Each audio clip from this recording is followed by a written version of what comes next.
right about that. Yeah, I don't know. Welcome back. I'm Pat O'Brien. Court McCollum. Michelle is here. Michelle's Corner coming up later on. Her guests are going to be somebody I've never heard of and Tony Boldy. Right?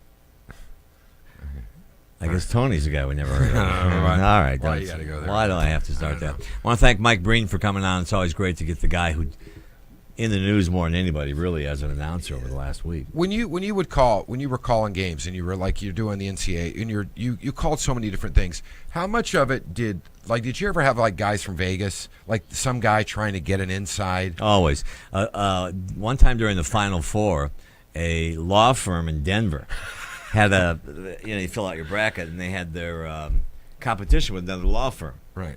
So every year they'd call me and say, we'll pay you $25,000 to fill out our bracket. I said, you guys don't understand. We don't actually know this stuff. Right. I can't, my brackets are always wrong. But so you always took your Hawaiian vacation right after you filled out the bracket? I never did it. I had some scruples then. The scruples? You had, well then. I had some standards in. Now I do it in a second. But I mean, it's kind of weird to think because you see this all the time, especially and now there's so many fantasy things. There's fantasy for everybody wants an edge. Everybody wants an edge on it. But it really comes down to they just get into computers now. Everything's logged into a computer and it all spits it all out. And by the way, I just got the odds. Not that I'm gambling, but I got the odds for next year. And guess who's favored to win the NBA championship next year? I'm going to go Cleveland. Nope, Golden State. Golden State. And Steph Curry is favored to win the MVP. Now, I remember one time, Game 6, Lakers, Boston. You sure it's Boston and Lakers? Because you showed me a video earlier where you were talking to Michael Jordan. And I had the team wrong. And you had the team wrong. I said, Michael, can one man beat the Lakers? He goes, well, Pat, we're playing the Boston Celtics. Yes, so that would be By the way, what was your last interview with Jordan like? It was unbelievable. So just share with that.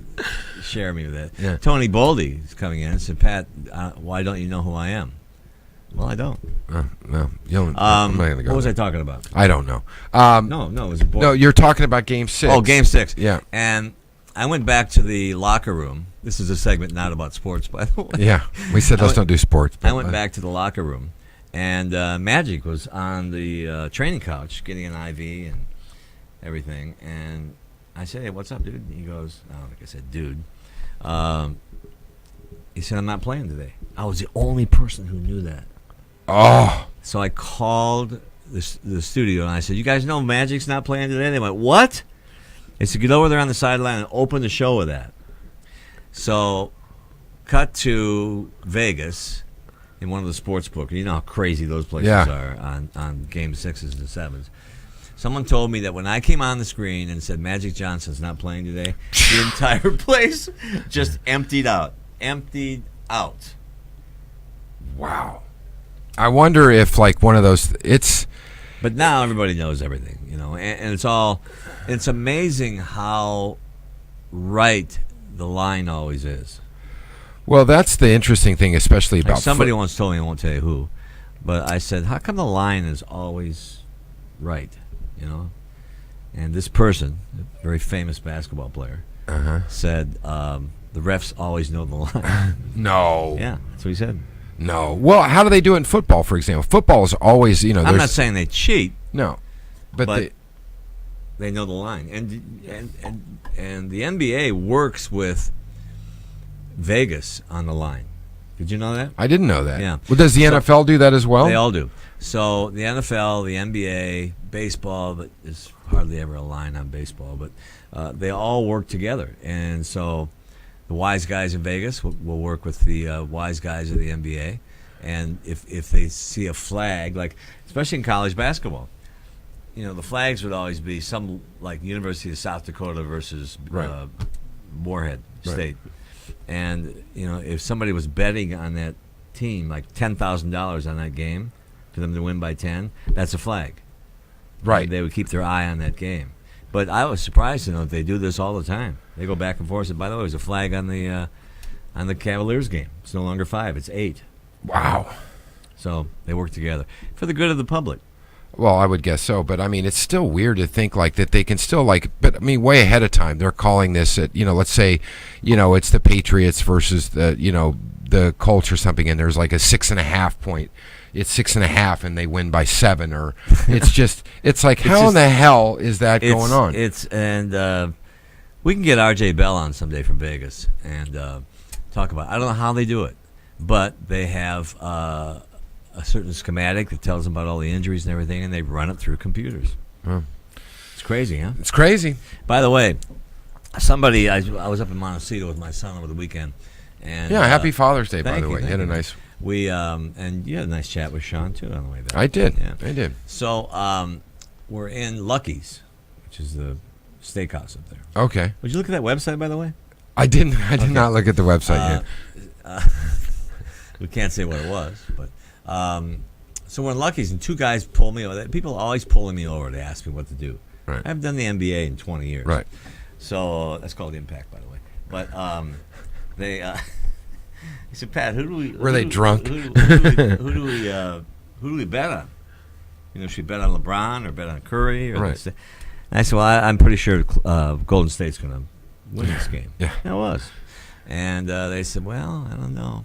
And I said, I'll tell you what, the best advice I can give you is don't bet on basketball. Because basically you're betting, especially college basketball, because in college basketball, you're betting that some high school kid basically is going to make a free throw with 30 million people watching him. And you don't know if his girlfriend broke up with him the day before. I have a steadfast rule about I never bet on sports, and the reason I don't bet is for great examples. Let's say you're in a Super Bowl pool, right? Or it's something fun like that's meaningless. But let's say I'm a big Colts fan, and it's like why? Because you get free tickets from them. No, because I like the Colts. But how can I enjoy the game if the Colts win? If the spread is 6.5, and the Colts come back and win by 1 point. Then how can I enjoy the victory? Because it's not like I still didn't win. My team won, but to me it's ridiculous, especially if you have a passion for a team, to ever bet in that arena because you can't enjoy the game. You don't enjoy it. Between us, we probably know 24 people who have lost everything they have for gambling. Yeah. And I say to you, 1-800-GAMBLING, because I was sitting at the coffee bar, I guess it was a bar or coffee. I was having coffee, the guy next to having a drink, and he spent 40 minutes trying to figure out who to bet on in the Final Four. And he goes, he was trying to put 10 grand down. And I finally turned to him, I said, pal, don't even bet. Yeah. If it's this much trouble, you just won 10 grand by not betting. Yeah, exactly. Yeah. I just don't understand how. You ever see guys that have got like 25, 30 grand on a game? Yes.